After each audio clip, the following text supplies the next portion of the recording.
Shadab Law Classes in association with Dynamic Augments. Hello everyone, कैसे हैं आप लोग? आई होप आप सारे के सारे अपनी पढ़ाई पे, ये सारे लॉज पे फोकस्ड होके आप लोग ध्यान दे रहे होंगे। जो मैं पढ़ा भी रहा हूँ उन सब चीज़ों पे भी ध्यान दे रहे होंगे। आज मैं आप लोगों के लिए भारतीय साक्ष्य अधिनियम के कुछ मैंने सोचा भी, और मैंने ये मुझे बनानी भी थी, और मैं हर सब्जेक्ट की ही ये बनाऊंगा, ये वीडियो बनाऊंगा कि जो मोस्ट इम्पॉर्टेंट सेक्शंस ऑफ भारतीय साक्ष्य अधिनियम, या फिर हम कह सकते हैं इंडियन एविडेंस एक्ट, उसको लेके मेरे माइंड में ये है कि जुडिशियल एस्पिरेंट्स भी होते हैं या सेमेस्टर स्टूडेंट्स भी होते हैं, तो उन्हें नॉर्मली ये चीज़ नहीं समझ में आती कि सर हमें कौन से ऐसे सेक्शंस हैं जो मोस्ट इम्पॉर्टेंट सेक्शंस हैं, और कौन से ऐसे सेक्शंस हैं जो मोस्ट इम्पॉर्टेंट नहीं हैं बट थोड़े उससे कम इम्पोर्टेंट हैं, और कौन से ऐसे सेक्शंस हैं जो बहुत ही ज़्यादा लीस्ट इम्पोर्टेंट हैं, जिन पे हमें सिर्फ थोड़ा बहुत एक बार नज़र मार ली और देख लिया, और कौन से सबसे ज़रूरी हमें ये चीज़ समझनी है भारतीय साक्ष्य अधिनियम में कि अब आप ये देखिए कि कॉन्सेप्चुअल क्वेश्चंस मेंस के अंदर, हम प्री में तो देखिए सारे ही सेक्शंस को मैं कहूंगा प्री के पॉइंट ऑफ व्यू से तो आपको सभी डायरेक्ट पूरा पढ़ना चाहिए। कोई अगर ये कहता है आपसे कि नहीं इतना पढ़ लीजिए, उतना कोई ज़रूरत नहीं है, आप लोग पूरा फोकस्ड होके पूरी डायरेक्ट पे ध्यान दीजिए, ठीक है। मगर जब मेंस के लिए आते हैं हम, तो मेंस के पॉइंट ऑफ व्यू से हमें कौन से ऐसे सेक्शंस हैं जहां से मेंस से कॉन्सेप्चुअल क्वेश्चंस आते हैं, कौन से ऐसे क्वेश्चंस हैं कौन से ऐसे सेक्शंस हैं जिन पे हमें ज्यादा ध्यान देना है। So let's start. देखिए, सबसे इंपॉर्टेंट चीज है, सो आप लोग, आई होप सब आप लोग अपनी अपनी बैरेक्ट्स अपने पास रखिए, जिससे कि आपको बहुत ज्यादा ईज हो जाएगी समझने में भी, ठीक है। तो आप लोगों के पास ऑलरेडी बैरेक्ट होनी चाहिए, ठीक है, अपनी बैरेक्ट है। और या फिर अगर आप लोगों के पास बैरेक्ट नहीं भी है तो फिलहाल के लिए आप एक रजिस्टर और पेन लीजिए, और उसके अंदर जो मैं इंपॉर्टेंट बता रहा हूं आपको सेक्शंस, उन्हें मार्क कर लीजिए अपने बैरेक्ट में या फिर लिख लीजिए, क्योंकि ये मोस्ट इंपॉर्टेंट सेक्शंस हैं, मोस्ट इंपॉर्टेंट सेक्शंस ऑफ भारतीय साक्ष्य अधिनियम। So let's start. सबसे पहले अगर हम देखते हैं तो भारतीय साक्ष्य अधिनियम जो है तो अप्रोक्स 4 पार्ट्स में डिवाइड कर रखा है, ठीक है। 4 पार्ट्स में डिवाइड कर रखा है, एंड ऑलमोस्ट 12 चैप्टर्स हैं इसके अंदर, ठीक है। ये तो बेसिक सी एक बात रही कि कितने पार्ट्स हैं और कितने हैं। और देखिए, इसके अंदर ध्यान से सुनिएगा, जो शॉर्ट टाइटल है, शॉर्ट टाइटल किसी भी बैरेक्ट का, भारतीय साक्ष्य अधिनियम नहीं, किसी भी बैरेक्ट का आपके लिए शॉर्ट टाइटल मोस्ट इंपॉर्टेंट होता है। क्यों? कि सर हमारे लिए क्यों इंपॉर्टेंट होता है? क्योंकि शॉर्ट टाइटल ऐसा, चलिए इंडियन एविडेंस एक्ट का तो फिर भी मैं कह सकता हूं कि चलिए इतना कोई वैसा शॉर्ट टाइटल नहीं है, या भारतीय साक्ष्य अधिनियम का, मगर और बैरेक्ट्स में जो शॉर्ट टाइटल होता है उसके अंदर काफी ज्यादा चीजें दी रहती हैं, क्या पता कोई डेट दी हुई हो, ठीक है, कि भाई वो ये एनफोर्समेंट में कब आया या कैसे हुआ, ठीक है। तो शॉर्ट टाइटल आप लोगों के लिए definition, section number 2, definition important नहीं, मोस्ट इंपॉर्टेंट कहिए, क्योंकि मेंस के अंदर, इसके अंदर क्वेश्चन जो आएगा फैक्ट इन इशू और रेलेवेंट फैक्ट, यहीं से ही देखिए एक क्वेश्चन आ गया। Document, what is evidence. अगर आप, मैं आप लोगों को एक चीज और बताऊंगा, 2018 का यूपी जुडिशरी का पेपर था, अगर आप वो ध्यान से देखेंगे तो इंडियन एविडेंस एक्ट की जो डेफिनेशन है कोर्ट की, वहां से वो क्वेश्चन पूछ रखा है। बताइए, कोर्ट की डेफिनेशन से, ये जो डेफिनेशन पार्ट में टर्मिनोलॉजी है कोर्ट, उसके बारे में पूछ रखा है मेंस में। देख रहे हैं आप कितना हम क्या सोचते हैं यार, 2 लाइन लिखी है वहां पे, क्या ही इंपॉर्टेंट होगा वो, मगर वहीं से ही क्वेश्चन आ रखा है। तो डेफिनेशन पार्ट तो बहुत ज्यादा इंपॉर्टेंट है। फिर इसके बाद आप आ जाइए सेक्शन नंबर 3 पे, ये सिर्फ जनरल आपको पता होना चाहिए, that's it. Section number 3, I know यहाँ से रेलेवेंसी वाला पार्ट शुरू होता है, पार्ट 2 यहाँ से शुरू होता है, रेलेवेंसी ऑफ फैक्ट्स, मगर यहाँ आपको ये वाली चीज़ है। और अगर मैं, हाँ, अगर आप स्पेसिफिकली ये वाली बात कहें तो सेक्शन नंबर 3 जो है, कि उसके अंदर जस्ट आपको एक, हाँ, ये पता होना चाहिए कि क्या बात कह रहा है। सेक्शन नंबर 3, एविडेंस में भी given in fact in sure है, ये तो पता ही है सबको कि fact in sure relevant fact भी है। अब आ जाते हैं हम सेक्शन नंबर 4, 5, 6। ये देखिए, अगर अगर आप कोई सा भी स्टेट का जुडिशरी उठा लें, ठीक है, एनी जुडिशरी, एनी स्टेट, किसी भी स्टेट की जुडिशरी उठा लें, ऐसा हो ही नहीं सकता कि सेक्शन नंबर 6, 7, 8 से क्वेश्चन ना आए। बहुत रेयर चांसेस हैं कि रेयर क्या, मैं तो ये आपको कह ही रहा हूं कि आप रेडी रहें कि रेस जेस्चे सेक्शन नंबर 6, 7 और सम सेक्शन नंबर 4, 5, 6 और सम पार्ट ऑफ 6 भी पूरा नहीं है रेस जेस्चे जो कवर करता है, बट ऐसा हो ही नहीं सकता कि ना आए। ठीक है, तो सेक्शन नंबर 4, 5, 6 मोस्ट इंपॉर्टेंट है आप लोगों के लिए। ठीक है, इसके बाद आता है सेक्शन नंबर 7। सेक्शन नंबर 7 का, ठीक है, सेक्शन नंबर 7 का एक पार्ट है आइडेंटिटी वाला, आइडेंटिटी ऑफ अ थिंग और पर्सन। उस चीज को आप जरा ध्यान से समझने की कोशिश करें। ठीक है, तो ये वाली चीज जस्ट एक देखिए ध्यान से सुनिए, यहां मैं पूरे पूरे सेक्शंस नहीं पढ़ा रहा हूं, ये भी आप याद रखिएगा। किसी को ये लगेगा कि सर आप पूरे पूरे सेक्शंस नहीं पढ़ा, इसके लिए I will make separate video जिसके अंदर मैं एक ऐसी वीडियो लेके आऊंगा जिसमें मैं 5 वीडियोस के अंदर, ऑलमोस्ट 5 वीडियोस के अंदर टॉपिक कवर करूंगा, कॉन्सेप्ट वाइज सेक्शन को समझाऊंगा, तो वो एक अलग वीडियो होगी। वो तो एक अलग ही मैं अपनी प्रॉपर लेके आऊंगा जिसके अंदर ऐसे ही बैठ के ऐसे ही सारी चीजों को बोर्ड के साथ हम समझेंगे। ठीक है, let's move forward. Section number 8 conspirator common design important. Section number 9 fact not other, देखिए प्ली ऑफ एलिबाई। ठीक है, क्या लिखा है fact, section number 9 when fact not otherwise relevant becomes relevant, very important, that talks about plea of alibi, most important. इसे तो आप ऐसा टिक लगाइए। देखिए मैं आपको बता देता हूं, सेक्शन नंबर इस यहां से सेक्शन नंबर 4 और सेक्शन नंबर 9 मोस्ट इंपॉर्टेंट की कैटेगरी में डाल दीजिए आप, बिल्कुल इसे मोस्ट इंपॉर्टेंट की कैटेगरी में आज ही डाल दीजिए इसे। आपको सेक्शन नंबर 4 भी पता होना चाहिए और सेक्शन नंबर 9 भी। ठीक है, आगे बढ़ते हैं। Section number 10 not so important, that's it, आपको सिर्फ पता होना चाहिए कि सेक्शन कह क्या रहा है, ज्यादा दिमाग लगाने की जरूरत नहीं है। Section in number 11 rights and customs, no, केवल प्री पॉइंट ऑफ व्यू से ध्यान रखना है, ज्यादा कॉन्सेप्चुअल नहीं जाना है इसके अंदर। Section number 12, this is a bit of, मेरे हिसाब से ये काफी इंपॉर्टेंट सेक्शन है।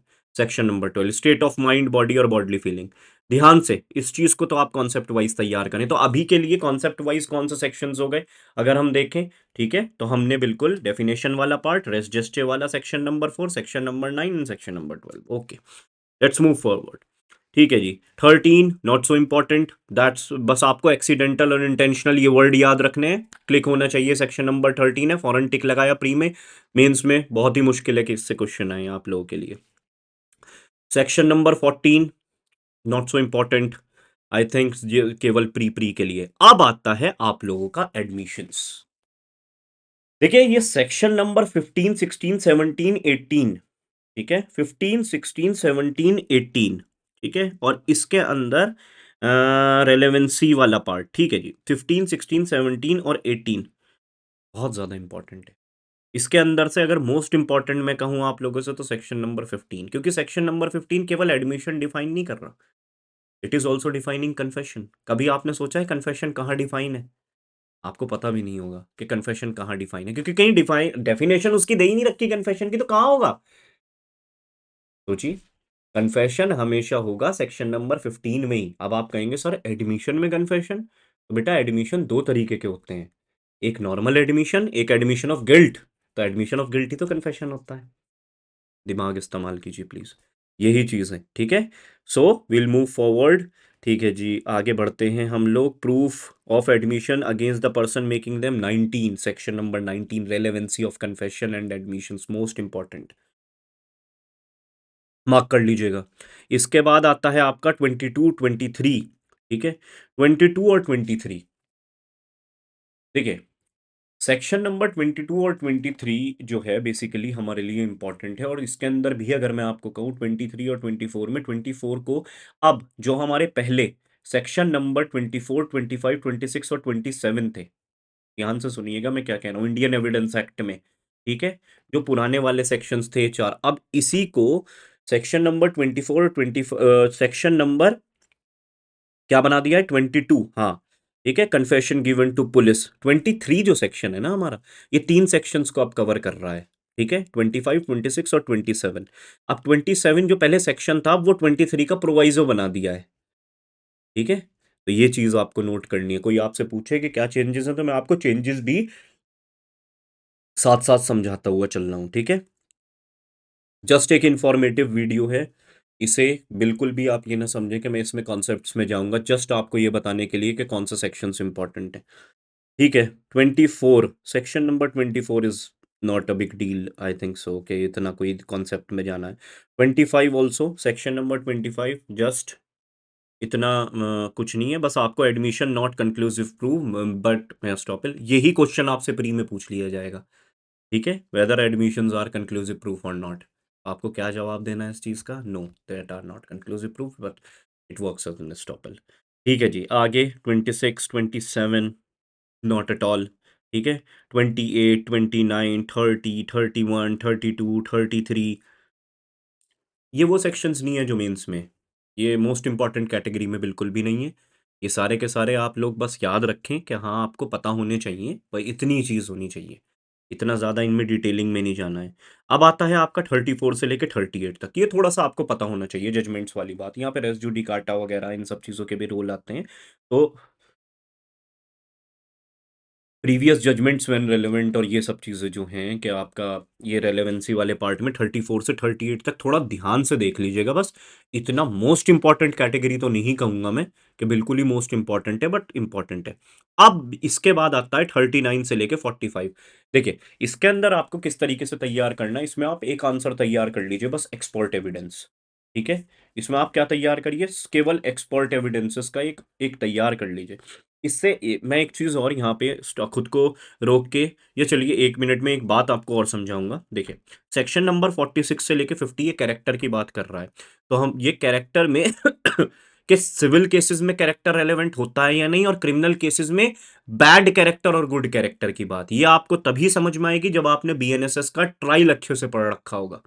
किसी भी चीज, कोई सा भी ट्रायल हो, खास तौर से कोर्ट ऑफ सेशन ट्रायल, जब सेशन ट्रायल के अंदर प्रोसिक्यूशन एविडेंसेस निमटते हैं, तो क्या डिफेंस साइड एक्यूज्ड का गुड कैरेक्टर दे सकती है और क्या प्रोसिक्यूशन साइड एक्यूज्ड का बैड कैरेक्टर शो कर सकती है as an evidence? Most important चीज, समझना ही समझना है। ठीक है, ये सब चीजें यहां समझाने की नहीं है, यहां तो मैं सिर्फ सेक्शंस मोस्ट इंपॉर्टेंट लेके आया हूं आप लोगों के लिए। और जो मैं एक चीज और कह रहा था, जो लोग यहाँ वीडियो देख रहे हैं अभी, ठीक है, आप एक चीज समझिए, मैं आप लोगों के लिए 10 क्वेश्चंस ऐसे लेके आऊंगा भारतीय साक्ष्य अधिनियम के, जो मोस्ट इंपॉर्टेंट 10 क्वेश्चंस होंगे जिनके ऊपर आपको एक आंसर तैयार करना है अपना। लिख के दे रहा हूं मैं आपको ये वाली बात। ठीक है, कि ऑब्वियसली अभी तो लिख नहीं सकता, बट मैं आपको ये कह रहा हूं सच बात, अगर किसी ने वो 10 क्वेश्चन तैयार कर लिए, आप मात नहीं खाएंगे भारतीय साक्ष्य अधिनियम में। डन कह रहा हूं बिल्कुल। ठीक है, लेट्स मूव फॉरवर्ड। ठीक है, हमारा पार्ट 3 शुरू होता है। इसके अंदर नो नीड, मेरे हिसाब से fact judicially noticeable need not to be proved, just आपको कुछ फैक्ट्स पता होने चाहिए। मोस्ट इंपॉर्टेंट कैटेगरी की तो दूर की बात है इसकी। ओरल एविडेंसेस 54 55 मोस्ट इंपॉर्टेंट, टिक करिए इसे मोस्ट इंपॉर्टेंट में। ठीक है, डॉक्यूमेंट्री एविडेंस, डॉक्यूमेंट्री एविडेंस में देखिए, एक तो 57 और 58, ठीक है, इंपॉर्टेंट। इसके बाद, ठीक है, इसके बाद अगर मैं आप लोगों से कहूं तो 60। देखिए, कुछ सेक्शंस ऐसे होते हैं, जैसे मैंने आपको रेजिस्ट्रे बताया, मैंने आपको प्ली ऑफ एलिबाई बताया सेक्शन 9, ठीक है, और कुछ एक और सेक्शंस को मैंने रीड आउट किया होगा। कुछ सेक्शंस ऐसे होते हैं जो मोस्ट इंपॉर्टेंट से भी अगर मैं ऊपर कहूँ तो वो वाले हैं, तो सेक्शन 60 उनमें आता है। सेक्शन 60 उनमें आता है, जैसे डेफिनेशन वाले पार्ट में एविडेंसेस कितने तरीके के होते हैं, ओरल और डॉक्यूमेंट्री। अब तो इलेक्ट्रॉनिक एविडेंस भी, अगर हाँ मुझे पता है लोग यहाँ बहस छेड़ने लगेंगे, सर इलेक्ट्रॉनिक एविडेंसेस की तो आप बात ही नहीं कर रहे भारतीय साक्ष्य अधिनियम में, मगर नहीं, याद रखिएगा इलेक्ट्रॉनिक एविडेंस भी एक तरीके के डॉक्यूमेंट्री एविडेंसेस में ही काउंट होते हैं, तो वो ऑलरेडी उसमें बात कवर हो गई। ठीक है, तो section 60 most important, section 61 62 these are for pre, ये सब प्री के लिए तैयार रखिए। 63, ठीक है, ये सारे के सारे rules of notice to produce 64 read with section 60, आपको पता लगेगा क्यों। ठीक है, कि भाई ऐसा है कि अगर आपके पास कोई डॉक्यूमेंट रखा है और आपकी कस्टडी के अंदर है वो, और आपकी उसके पास है, तो आप नोटिस दे के कोर्ट वो डॉक्यूमेंट बुलवाएगा ना कोर्ट के अंदर कि हाँ भाई डॉक्यूमेंट पेश करिए। तो इसी लिहाज से सेक्शन नंबर 64 थोड़ा इंपॉर्टेंट हो जाता है हमारा। सेक्शन नंबर 65 66 ये सारे के सारे, न न न सेक्शन नंबर 70 71 थोड़ा सा याद ध्यान से पढ़ लेना आप लोग ये, ठीक है, इतना ज़्यादा कुछ नहीं है इसके अंदर, 72 73 भी नहीं। अब आता है 74 75 76 77, इसके अंदर 75 मार्क कर लीजिए अभी, certified copy of public document. या आप जब डॉक्यूमेंट्री एविडेंसेस पढ़ रहे होंगे तो आपके बहुत ये वाला सेक्शन बहुत कम आएगा, 75 certified copy of public document. ज़रा ध्यान से सुनिए, मैं एक थोड़ी सी एक दो बातें आपको समझा देता हूँ इसके अंदर। मान के चलिए कोर्ट का जजमेंट आया, अब जजमेंट ओरिजिनल कॉपी थोड़ी ना मिलती है। अब मान के चलिए किसी और केस के अंदर वो जो जजमेंट है वो मान के चलिए ए और बी का एक मुकदमा हुआ, केस हुआ, ठीक है, मान के चलिए जो ए और बी का जजमेंट आया था वो किसी और केस में कोर्ट के एज अ रेलेवेंट फैक्ट या एविडेंस में शो करना है, तो उसकी ओरिजिनल थोड़ी ना मिलती है, आपको सर्टिफाइड कॉपी मिलती है जिसके ऊपर ट्रू कॉपी का एक स्टैंप भी लगा होता है, ठीक है, तो वो certified copy secondary piece of document होता है मगर वो एडमिसेबल होता है, तो उसी चीज की बात कर रहे हैं, certified copy of public document. अब आते हैं आपके यहाँ पे प्रिजम्पशन शुरू होते हैं, presumptions of genuineness of certified copy. ये सारे के सारे मैं अगर आपको कहूँ तो ये सारा का पूरा प्रिजम्पशन 93 तक, ये सारा का सारा प्री के लिए। और मैं आपको एक बात और बता देता हूँ, प्री के लिए जो 93 तक है मोस्ट इंपॉर्टेंट है, ये प्री के लिए आएगा ही आएगा, घुमाने वाली चीजें हैं, क्योंकि presumption as to document of 30 years, इसके अंदर एक और बहुत ही जो फेवरेट इन लोगों का होता है जुडिशरी के पर्पस से, जुडिशरी पॉइंट ऑफ व्यू से, ये हमेशा वो पूछते हैं, डेथ वाली बात पूछ लेते हैं कि भाई 5 ईयर डॉक्यूमेंट, तो ये सारी चीजें इंपॉर्टेंट है इसके अंदर। अब आते हैं हम 94 पे, लिखिए मोस्ट इंपॉर्टेंट, आना ही आना है क्वेश्चन 94 तो बहुत फेवरेट। मैं तो ये समझता हूँ 94 और 95 बेसिकली, 94 और 95 फेवरेट क्वेश्चंस में से हैं इन लोगों के, जिसके अंदर आप लोगों को और भी पॉइंट्स मिलेंगे। 94 95 में तो आपको एक्सेप्शंस वगैरह भी मिलते हैं, देखो exclusion of evidence of oral agreement, ठीक है, तो ये 94 95 भी आप लोगों के लिए इंपॉर्टेंट हो गया। इसके बाद 96 97 98 99 100 101 102 103, these are of a more of a kind of a pre questions, तो आप इसमें प्री पे फोकस ज़्यादा करें और प्री के लिए तैयार करें इन्हें, ठीक है। बट इससे ऊपर मैंने आपको क्या बताया, 94 95 ये प्री व्री नहीं है, ये मेंस है ब्रदर, ठीक है, ये मेंस के लिए आप लोग तैयार करें।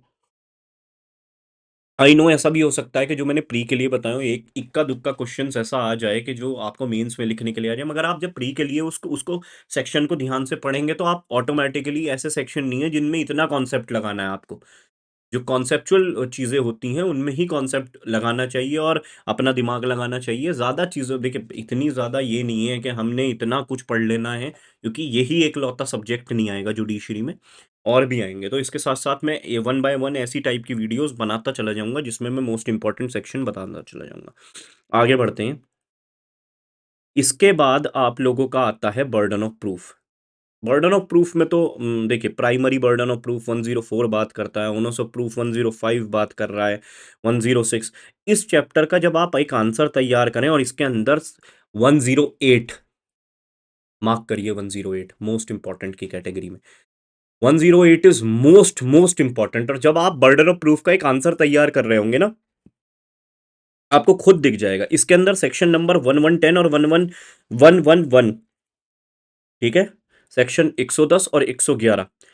आप अगर इंडियन एविडेंस एक्ट या भारतीय साक्ष्य अधिनियम किसी पेपर में आ रहा है, प्री की बात कर रहा हूं, 110 और 111 99% है कि वो सवाल देंगे ही देंगे, क्योंकि घुमाने वाला सवाल है, बिल्कुल बिल्कुल घुमाने वाला सवाल है, उन्हें से फेवरेट क्वेश्चन होता है उनका, उन्हें तो पूछना ही ऐसा है, ठीक है, क्या आप लोग क्या जवाब ना दे पाए,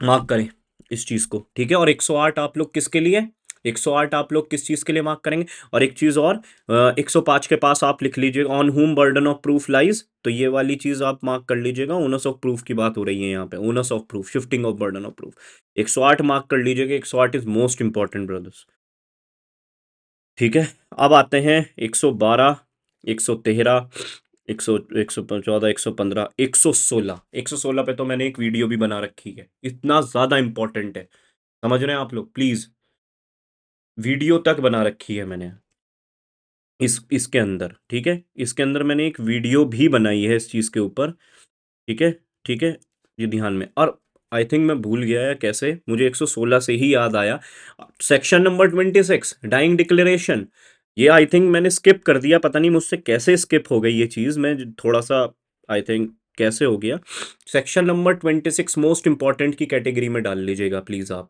डाइंग डिक्लेरेशन, ठीक है, डाइंग डिक्लेरेशन सेक्शन नंबर 26, मुझे 116 से याद आया, 26 मोस्ट इंपॉर्टेंट। आई थिंक कैसे मैं भूल गया, I don't know, but most most important है डाइंग डिक्लेरेशन। तो मैंने ऐसा बोल दिया होगा कि हाँ भाई आगे बढ़ते चलते हैं, बट मोस्ट इंपॉर्टेंट है, मोस्ट इंपॉर्टेंट। ठीक है, अगेन विल कम टू 116। ठीक है, 116 के बाद आप लोग आइए, इतना कोई इंपॉर्टेंट नहीं है सारे के सारे, जस्ट आपको प्री के लिए पॉइंट ऑफ व्यू से याद रखने हैं, मगर याद रखने हैं 117, 118, 119, 120 याद रखने हैं, ऐसा नहीं है, मोस्ट इंपॉर्टेंट नहीं है। एस्टॉपेल 121, 122, 123, 123 तक तीनों सेक्शंस मोस्ट इंपॉर्टेंट है, इसके अंदर कुछ नहीं हो सकता, कोई रियायत नहीं है, प्री में भी पूछ लेंगे, मेंस में भी पूछ लेंगे, इंटरव्यू में भी पूछ लेंगे, ऐसा कुछ नहीं है। एस्टॉपेल तो वो टॉपिक है, ठीक है। अब ये तो नॉर्मल सी है, हु में टेस्टिफाई, जज, मैजिस्ट्रेट, कम्युनिकेशन, हाँ 128 mark communication during marriage, most important हो गया ये लो, ये तो चीज़ आपके लिए मेंस में यही यहीं से ही सवाल आएगा 128 से आप लोगों के लिए। प्रोफेशनल कम्युनिकेशन 132 बहुत बहुत ज़्यादा इंपॉर्टेंट है। इसके बाद आप डायरेक्टली 137 और 138 पे आ जाइए। 137 और 138 मोस्ट इंपॉर्टेंट की कैटेगरी में डाल लीजिए इसे, 137 और 138 को मोस्ट मोस्ट इंपॉर्टेंट की कैटेगरी में डाल लीजिए, ठीक है। अभी मैं सम अप कर दूंगा आप लोगों के लिए कि कौन कौन से सेक्शंस को मैंने मोस्ट इंपॉर्टेंट रखा है और कौन से सेक्शन वो तो हटा ही दूंगा, बाकी तो आप देख लीजिएगा नॉर्मल पढ़ने, ठीक है। ओके, तो 137, 138 मोस्ट इंपॉर्टेंट, ठीक है। 140, 141 examination of witness, order of examination, यहां से देख लीजिए आप सेक्शन नंबर 142 से लेके, ठीक है, 145 तक। लीडिंग क्वेश्चंस 146 भी, ये भी पूछा जा सकता है बट इसके चांसेस कम है। बाकी 144 तक तो आप ये समझिए कहाँ से लेके 142 से लेके 142 से लेके 144 मोस्ट इंपॉर्टेंट की कैटेगरी में डाल दीजिए, ठीक है।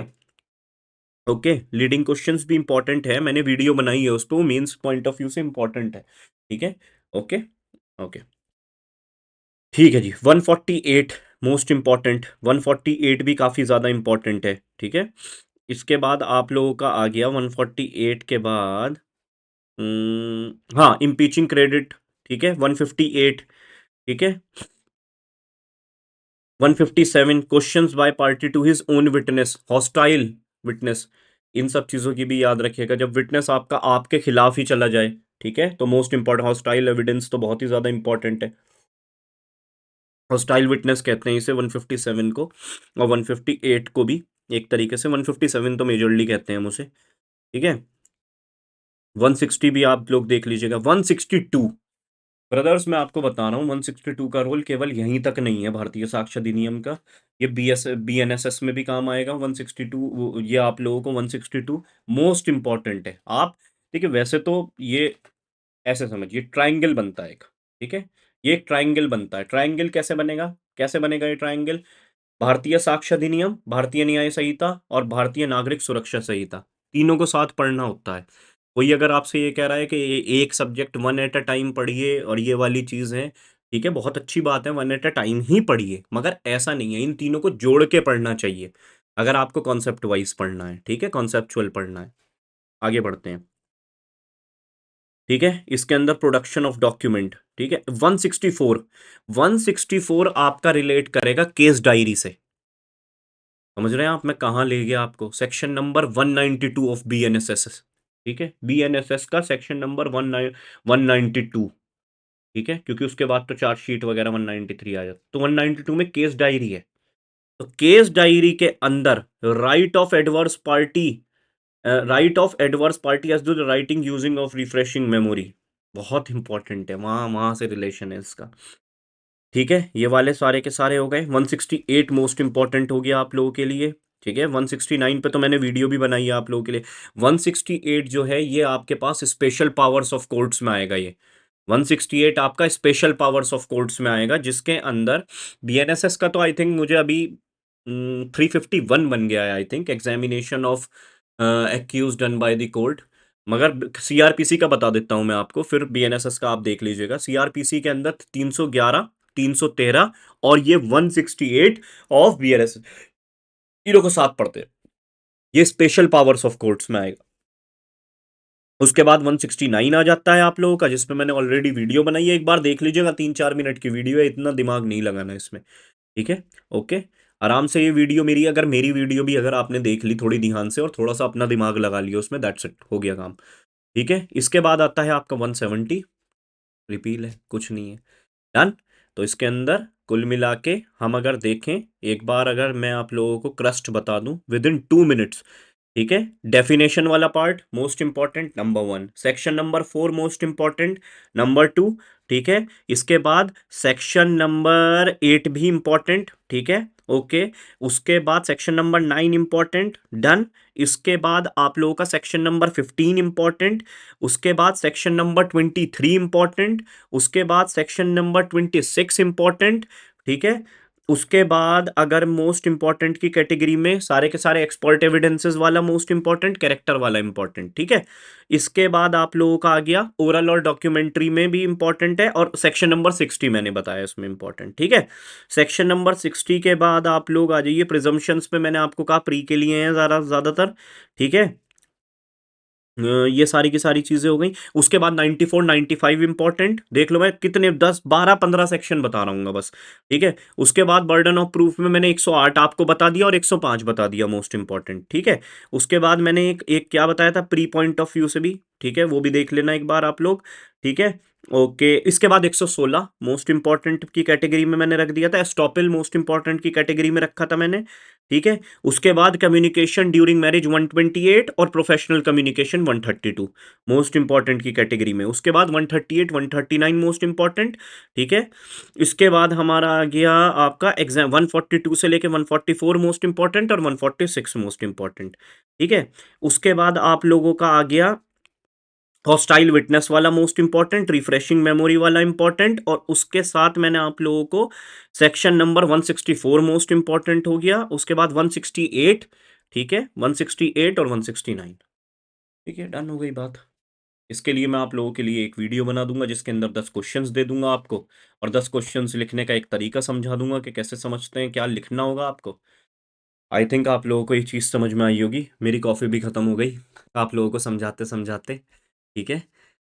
ठीक है, डन करें इस चीज़ को, ठीक है, मार्क करिए आप लोग, और मेरी बात को ज़रा ध्यान से पढ़िएगा, ये सारे के सारे। मुझे लगा ऐसे ही मैं आप लोगों के लिए एक इंटरेक्टिव वीडियोस, ये जो है इस टाइप की वीडियोस लेके आऊँगा जिसमें मैं हर बैरक के कुछ इंपॉर्टेंट सेक्शंस बताऊँगा। Done, all the best.